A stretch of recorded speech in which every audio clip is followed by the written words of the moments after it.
Hi, chào bạn đến với channel mình và mình là Ren Liên Quân Channel. Hôm nay mình sẽ đi đấu trường sinh tử. Từ nó giảm tí lại nghe. Hay. Hay. Giảm hả? Đây, đấu trường sinh tử. Rồi, tham gia và tập huấn này để thử nha. Các bạn đợi mình xem. Để mình thử nha. Hai người chơi khởi đầu ở các khu riêng biệt thuộc nam góc của bản đồ. Rồi, chờ nha. Quy tắc đấu trường sinh tử trong 8 phút, đội nào đạt điểm cao nhất sẽ giành ngôi quán quân. Hai gục tướng địch giúp tăng điểm số phe ta. Đá nguyên tố đều hoàn thành đập đá nguyên tố nhận vàng kinh nghiệm vô cùng hóa. Rồi hoàn tất. Đây mình mình là bên đội của thằng gì nha. Đập mấy đá đi hả, dễ vậy. Đi tiếp thôi. Nó chỉ kìa. Với bản đồ có vị trí riêng biệt gọi là vòng lợi tức, nó giúp những ai đứng bên trong để nhận thêm vàng. Rồi hiểu. Đứng tại đây nhận vàng theo thời gian. Rồi đây là nó cứ đi nè. Ngồi chơi đấu trường sinh tử mấy bạn ơi. Đứng trong này ha. Đứng trong vòng lớn rồi. Đó, trời khóa trái vòng luôn. Trời ơi. Rồi xong. Vàng nhận 100 là hoàn thành nữa nha. Ở giữa bản đồ ngẫu nhiên xuất hiện quái thú nguyên tố, đặc biệt nó không thể bị tấn công.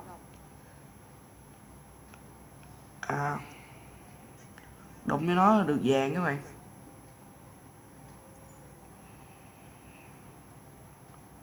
Xong rồi, giờ mình giúp tăng điểm không? Ok nè, nó đúng lâu luôn á trời.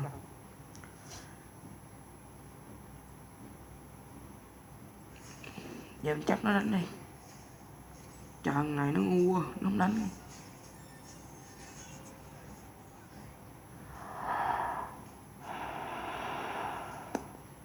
Đây là quái nhâm thạch, khá nhiều vàng và bùa hồi sinh nữa. Và chúng ta sẽ đánh nó.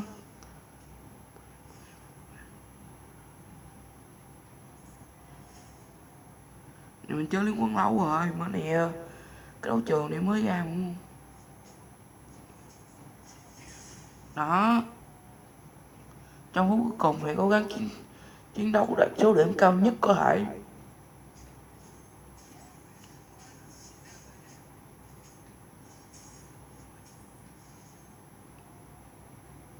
Đứng trong cái bụi là các bạn được gì nha. Nó được tàn hình đó. Hưởng.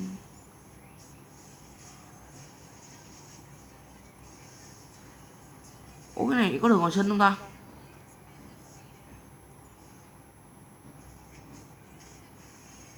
Mình chết rồi.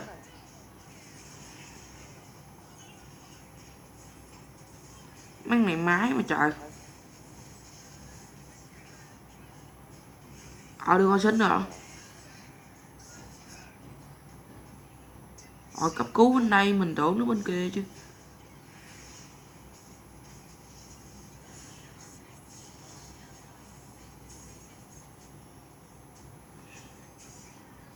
Trời, trận này chắc gắt lắm mà. Gắt nhất mùa giải luôn. Phe có điểm cao nhất giành chiến thắng. Vậy là mình giành chiến thắng hả? Đúng không? Mình giành chiến thắng rồi.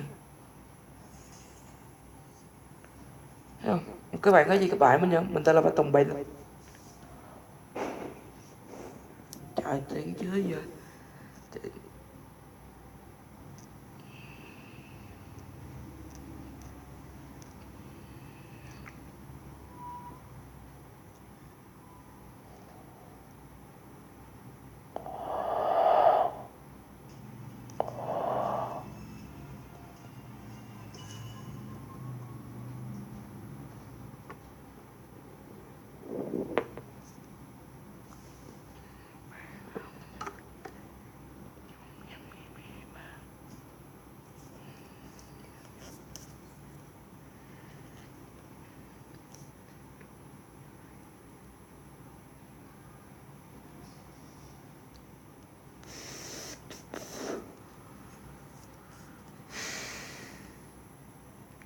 Và chúng ta đấu xong rồi. Và bây giờ mình đánh luôn nha. Và mình đã xong. Bây giờ mình sẽ chọn tướng. Con tướng mà mình yêu thích đó. Cũng khó chọn anh nha. Để mình coi coi.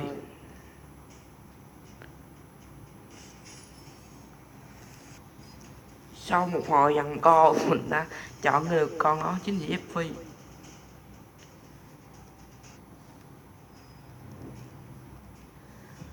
Nó tên gì á? Mình thích mà mình đọc được Jeffy mà. Phi dép á. Phi dép cầm Jeffy véo véo véo.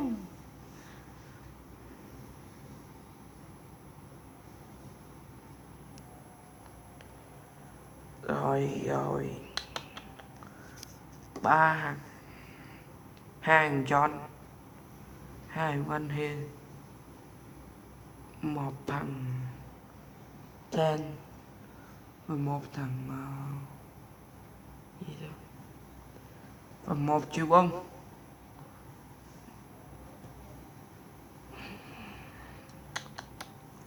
Căng này nha, căng này nha. Đấu trường sinh tử. Đấy nữa. Lâu thiệt chứ.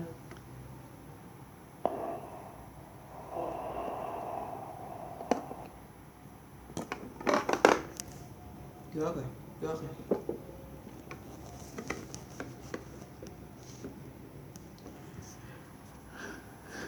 Cái biết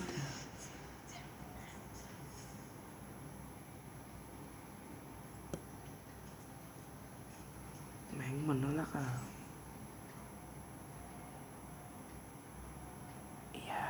Mình thích con của mình hơn. Thích con của mình.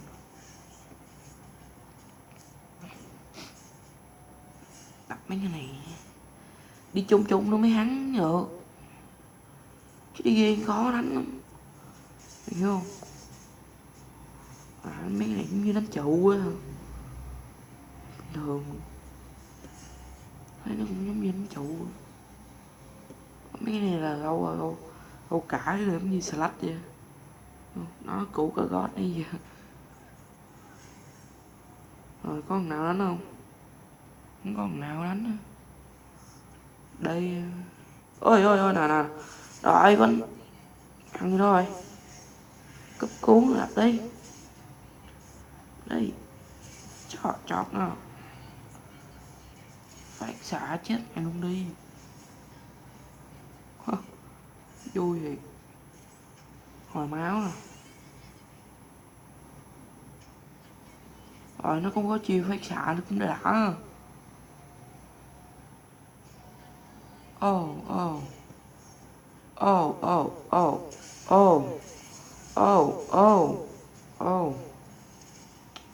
Trời ơi. Gặp phải bằng anh Hen thôi chứ. Giờ mình định vậy này nha, bắn phát xạ lên cho nó chết nè. Nè, rồi. Đây nha. Trời ơi, bắn hụt luôn. Quải thiệt. Rồi vô vòng nè. Đó. Lấy dây nè, bắn nè. Nè, chọn nè, đánh nè. Đó. Trời ơi. Quá dữ. Chết mẹ chưa, hết máu rồi. Nữa gặp thêm con chó này nè. Ôi, cứu luôn. Chạy luôn. Xét số mà. Mày chơi cũng được hòa sinh mà sợ gì. Chỉ sợ nó cuối. Chỉ sợ nó hơn để mình thôi à. Chứ không sợ gì á. Giờ đang đứng hàng 2 á, giết em bằng nào nữa luôn. Là mình được rồi. Đó là giết mấy này nè. Chính thấy không? Trời bắn hụt nữa chứ. Quái thiệt. Một thằng. 2 thằng. Trời đất ơi, nó bắn đam quá. Phát xạ.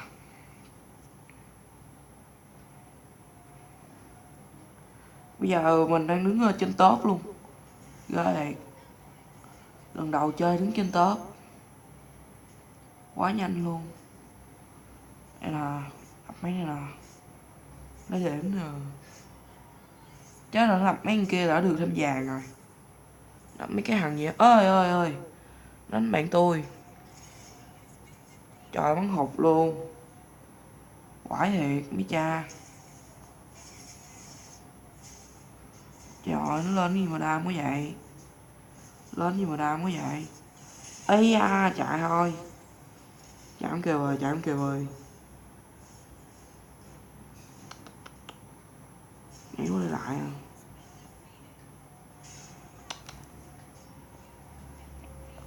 Chạm lại mấy này rồi. Chạm nãy mình làm bất lộn đi.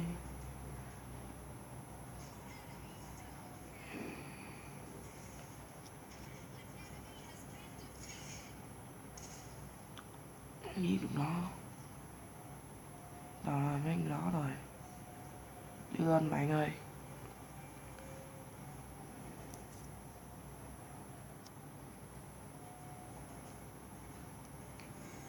Lên bạn ơi.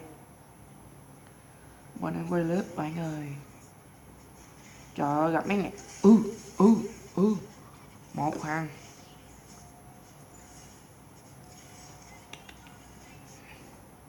Rồi chết Giòn rồi.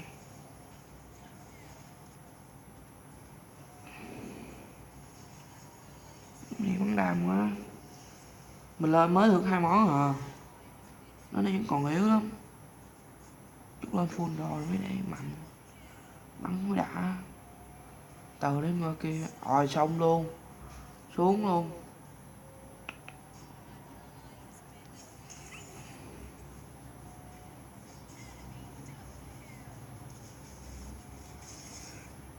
Một thằng.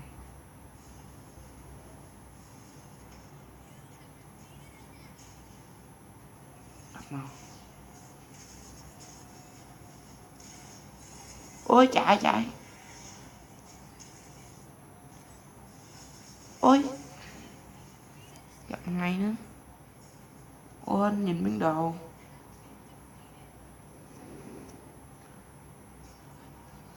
Này nó có máu là ngon gì nè. Chị Dân á, mà có máu là đánh dữ mà. Nãy hết máu rồi. Mình đang đứng top rồi. Đừng để mất top nha. Đừng để mất top nha. Trời ơi. Ở bên kia đâu. Vô.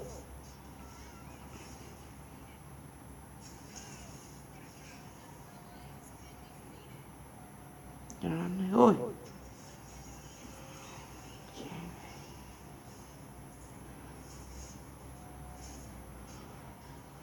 Mấy anh này mình đang đánh này mình.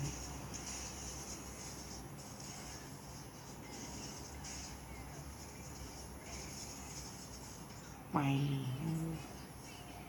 Màu máu. Trời ơi. Ê, nó trong tay nè. Kìa nó kìa, thấy chưa? Thấy chưa? Chạy nè. Ăn cục máu nè. Bay lên đập nào. Đập cũng được.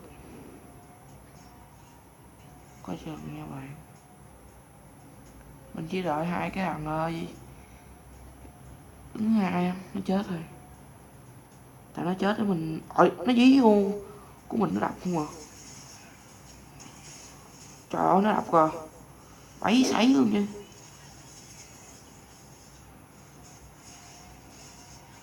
Một thằng. Hai thằng. Nó bu lại nguyên cục, đập nguyên cục luôn. Lúc đó mất gì rồi.